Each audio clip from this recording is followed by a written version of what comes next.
नमामि शमीशान निर्वाण रूपम विभुम व्यापकम ब्रह्म वेद स्वरूपम। सब में है खुदा तो पत्थर में खुदा नहीं, पत्थर में खुदा है, पत्थर खुदा नहीं। भगवान इस पत्थर में भी है। भगवान का जो है लिंग है, इस लिंग में भगवान है। पत्थर ही भगवान है, मैं ऐसा नहीं मानता। मैं ऐसा मानता हूं कि इस पत्थर में भगवान है। मैं पत्थर को भगवान नहीं मानता, लेकिन पत्थर में भगवान है यह मानता हूं। आप लोग मानिए, जैसा मानना है मानिए। हमको जैसा गुरु मिला है उस गुरु के ज्ञान के आधार पर हम मानते हैं। आप लोगों को जैसा मिला है उस आधार पर आप लोग मानिए। लेकिन हमको ऐसा मिला है कि पेड़ में भी भगवान है, लेकिन पेड़ भगवान नहीं। मंदिर में भगवान है, मंदिर भगवान नहीं। लेकिन श्रद्धा में पत्थर में भी बहुत रखता हूं।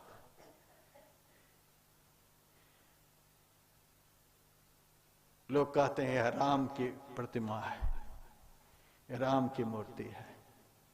दुनिया के लोग प्रणाम करते हैं, प्रणाम भी करना चाहिए। लेकिन मैंने जयपुर में देखा, जब गुरु महाराज की प्रतिमा की बातचीत करने के लिए गया था, देखा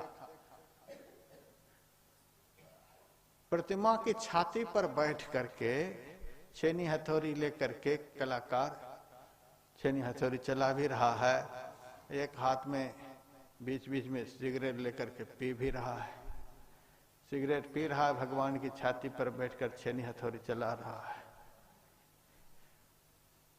मैंने कहा कि भगवान की छाती पर बैठकर इतना बड़ा अन्याय कर रहा है, सिगरेट पी रहा है। मैंने कहा क्या कर रहा है तू? वह कलाकार कहता है आप भले भगवान को, हम तो इनको पत्थर मानते हैं, हम तो गढ़ रहे हैं। भगवान तो आप इसको बनाएंगे, हमारे में भगवान बनाने के सामर्थ्य कहाँ है? भगवान आप बनाएंगे। मैंने कहा मैं कैसे बना दूंगा इस पत्थर को भगवान? महाराज जब यह पत्थर की प्रतिमा को खरीद करके आप ले जाओगे तो आप इसमें प्राण प्रतिष्ठा करोगे और इस प्रतिमा का नाम भी आप ही रखोगे। हम तो धनुष्बाण दे दिए हैं इनके हाथ में। मैंने सुना है कि राम धनुष्बाण धारण करते थे, धनुष्बाण दे दिए हैं। अब आप इसको कहो राम है, ये राम की प्रतिमा। उस पत्थर के साथ जो भगवान का नाम जुड़ गया, हमने उस पत्थर का नाम रख दिया राम। हमने उस पत्थर का नाम रखा राम। भगवान का नाम जो उस पत्थर से जुड़ गया, अब दुनिया के लोग उसकी पूजा करने लग गए। भगवान का नाम यदि पत्थर से जुड़ जाए तो पत्थर दुनिया में पूजनीय हो जाता है। यदि भगवान के नाम से यह आदमी जुड़ जाएगा, यह मनुष्य जुड़ जाएगा, तो दुनिया में उसका क्या स्थान रहेगा? वह खुद भगवान बन जाएगा। भगवान के नाम पत्थर में जुड़ जाए और पत्थर भगवान कहलाने लगता है। यदि भगवान के उस नाम से यह आदमी जुड़ जाएगा तो क्या बन जाएगा? पत्थर जड़ है, जड़ जब भगवान की उपाधि प्राप्त कर सकता है तो भगवान के नाम से चेतन जुड़ जाएगा, वह तो तत्काल भगवान बन सकता है। भगवान के नाम में भगवान बनाने की ताकत है। पत्थर को भगवान बना देता है। भगवान के नाम में इतनी ताकत है। हम लोग इस भाव में भगवान को मानते हैं, धक्का मार भक्ति नहीं। इस भाव से भगवान को मानते हैं। बद्रीनाथ गया, धक्का मार हो रहा था, मैं मंदिर के पीछे बैठ करके ध्यान करने लगा। सब मंदिर में, हम मंदिर के पीछे दीवार के पीछे बैठकर ध्यान करने लगे। 1-2 घंटा जितना मन हुआ भजन किए, फिर उठ करके चलने लगे। रास्ते मेरे परिचय का एक साधु मिला, वो इनोवा गाड़ी से अपने भक्तों के साथ आ रहा था। अरे महाराज आप यहाँ हो, यहाँ हो। मैंने कहा हाँ यहाँ आए हैं, 1 महीना चला रहा है। महाराज आप बैठो गाड़ी में, आप बैठो गाड़ी में। मैंने कहा हम बहुत देर से मंदिर के पीछे बैठ करके भजन पूजा किए हैं, हमें बड़ी भूख लगी है। अब मेरे पास जो कुटिया में है वह जा करके मैं भोजन करूंगा, हमें बड़ी भूख लगी है। अरे महाराज मेरे पास भोजन की बहुत सामग्री है, आज मेरे साथ बैठ करके आप भोजन करो। अब बैठो मेरे बगल में, भोजन करो, मैं भी आपके साथ भोजन करूंगा, मेरे भगत लोग भी करेंगे। मेरे मन में हुआ चलो रास्ते में ही भगवान ने व्यवस्था कर दी है तो कर ही लेते हैं। उस महात्मा जी के बगल में हम बैठ गए। अब सोचे कि थाली में भोजन निकालेगा तो झोली से 40 निकालना शुरू किया। हनुमान 40 निकाला।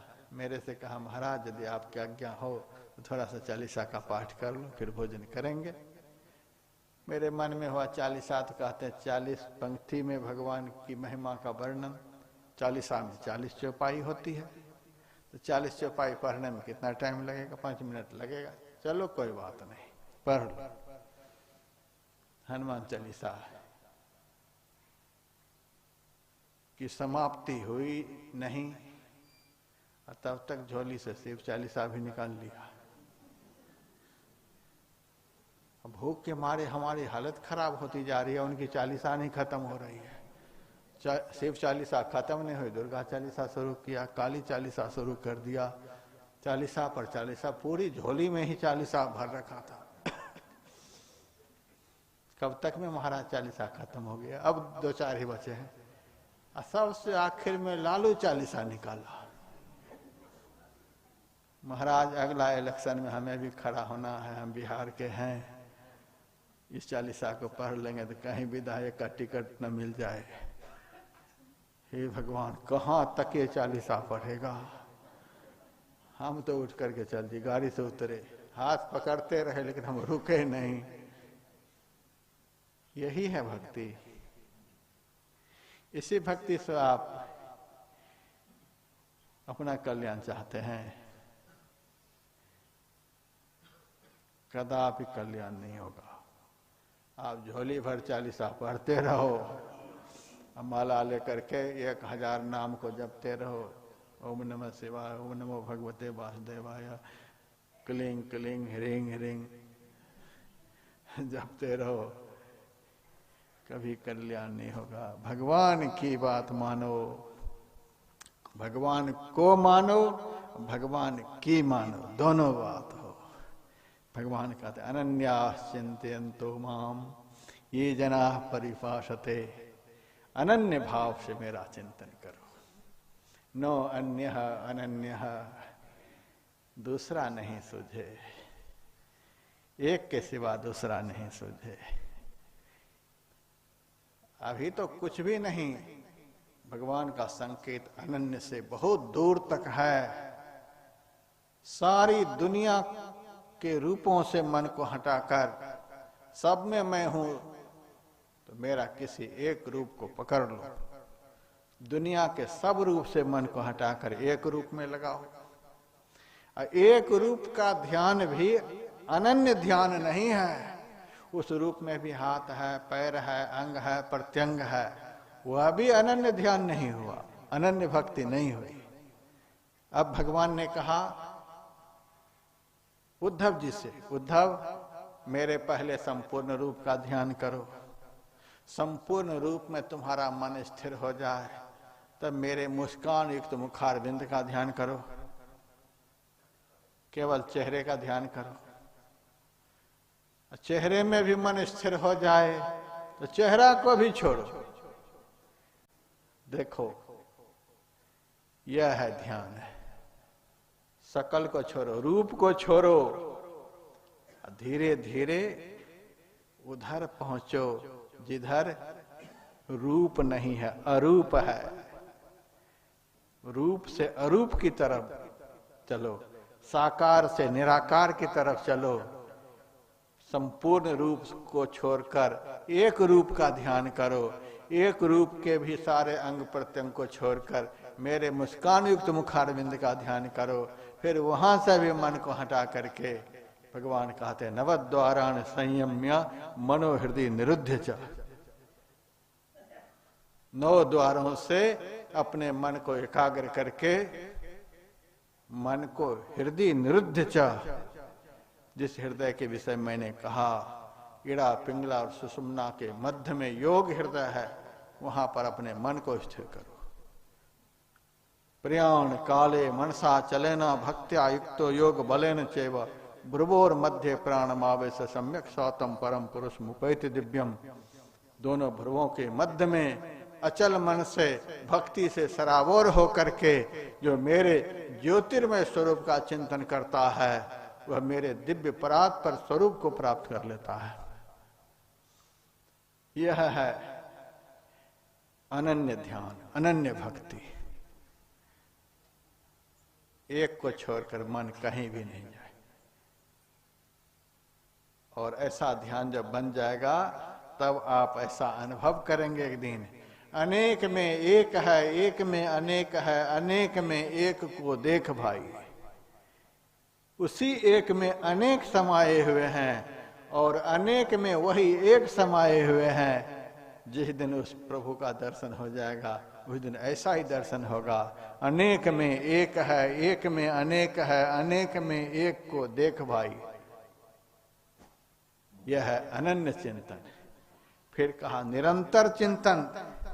मन इतना पापी है कि एक क्षण के लिए भी यदि आप गाफिल हो जाएंगे, चिंतन को छोड़ देंगे, तो उसी एक क्षण में यह मन कहां से कहां चला जाएगा, कितना संसार के विषयों को बटोर कर आपके सामने खड़ा कर देगा कि चिंतन आपका समाप्त हो जाएगा।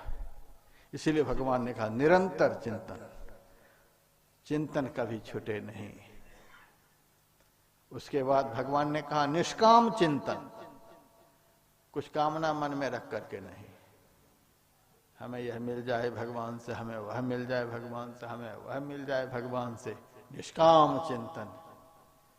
भगवान ही मिल गए तो क्या बाकी बच गया। जिनसे सब कुछ मिल सकता है वही मिल गए तो क्या मिलने के लिए बाकी बच गया। हमारे गुरुदेव कभी कभी कहते थे, एक राजा की 2 पत्नियां थीं। राजा एक बार विदेश जाने लगे तो दोनों पत्नियों से कहा तुम दोनों बताओ तुम्हारे से वापस आते समय क्या सब लेकर के आऊं। छोटी पत्नी जो थी बहुत बड़ी लिस्ट पकड़ा दिया, ये भी लाना, ये भी लाना, ये भी लाना, दुनिया भर का लिस्ट बना करके दे दिया। बड़ी पत्नी से पूछा तुम्हारे लिए क्या लेकर के आऊं। बड़ी पत्नी कहती है हमें आपसे कुछ भी नहीं चाहिए, आप सकुशल वहां से आ जाओ। बड़ी पत्नी के ऐसा कहने से भीतर से राजा बड़ा खुश हुआ। विदेश गए और वहां से छोटी पत्नी के लिस्ट के अनुसार सारे सामान लेकर के आए। छोटी पत्नी के पास जाकर कहते हैं कि ये लो तुम्हारा सारा सामान, लिस्ट मिला लो, कुछ छूटे नहीं, मिलाओ लिस्ट, सारे सामान की गिनती कर लो।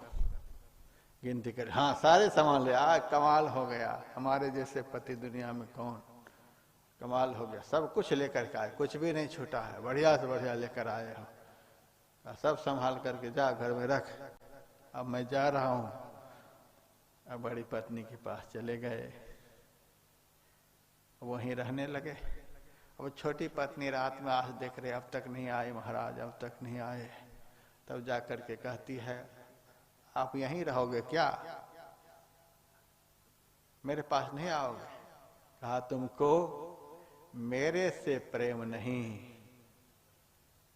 मेरी वस्तु से प्रेम है। जिनको मेरे से प्रेम है मैं उनके पास आ गया। तुमको मेरी वस्तु से प्रेम है इसीलिए तुमको वस्तु दे दिया। जिनके राजा ही हो गए उनको क्या बाकी रह गया।